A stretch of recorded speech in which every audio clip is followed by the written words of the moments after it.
Hey everybody, Payments Professor here, and I'm back with my Payments Guard shirt on, and I'm here to help you protect payments. Now, we went through the scroll and the cost technique last week. Now we're going to go deeper into the specific risk. Today it's going to be systemic risk.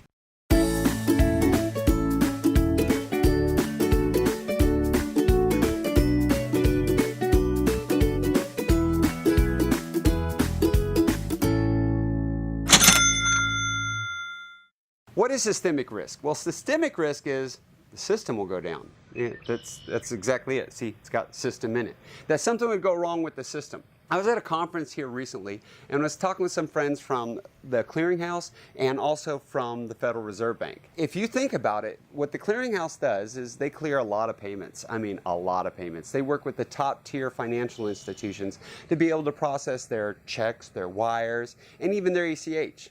Well, same thing is true for the Federal Reserve Banks. The Federal Reserve Banks, they're processing payments, checks, wires, ACH, a lot of different payments really, and they're constantly doing it. If something were to happen to where the clearinghouse was unable to process for a day, or let's say the Federal Reserve Bank was unable to process for a day, what would be the result of that?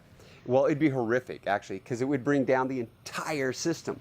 So that's where we look at and we really consider it to be systemic risk, because if one major player were to go down, it could bring the other players down. Another example, if you're old enough to remember, could be when Lehman Brothers in 2008, when they eventually failed, and how it caused, a ripple effect and a catastrophic collapse in the economy is the way many people look at it.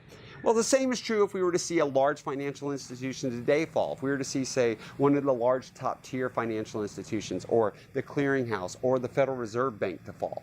So what do they do about this? Well, first of all, they do a lot of testing for it. The OCC's got a specific rule in there, I think it's 239, that is designated that financial institutions that are of a large national size have to do extra testing. You may even hear about stress testing in the news, and that's when they're doing that testing to make sure that they're not going to fail, that they've got systems in place, hence systemic risk. So in case something goes wrong, they'll be able to stay operational. Same is true for the Federal Reserve Banks and the clearinghouse. In fact, you might notice that when we release a rule or a change in payments, it takes months for it to finally go into effect, sometimes a year or two. And the big reason for that is because, well, we got to test it. We got to make sure that it's good and it's going to work. And we've got to make sure that, too, that our systems in the back have got fail-safes, so if something were to go wrong, we're able to reroute or move the traffic around. And I do want you to know there have been times where those entities I mentioned have been late on delivering files, but they've never failed to deliver a file. And the truth is, if you think about it, if one of them were to go down, I don't know how it is for you guys, but I know when I go to children's functions or backyard barbecues or sitting around at the pool and I meet people and they say, hey, what do you do? And I say, I work with ACH or electronic payments. They're like, what's that mean? Well, they have no idea. But if the Fed or the clearinghouse were to go down for a day and unable to process, everybody would know. Suddenly, we'd all be on CNN or MSNBC doing interviews explaining what ACH is.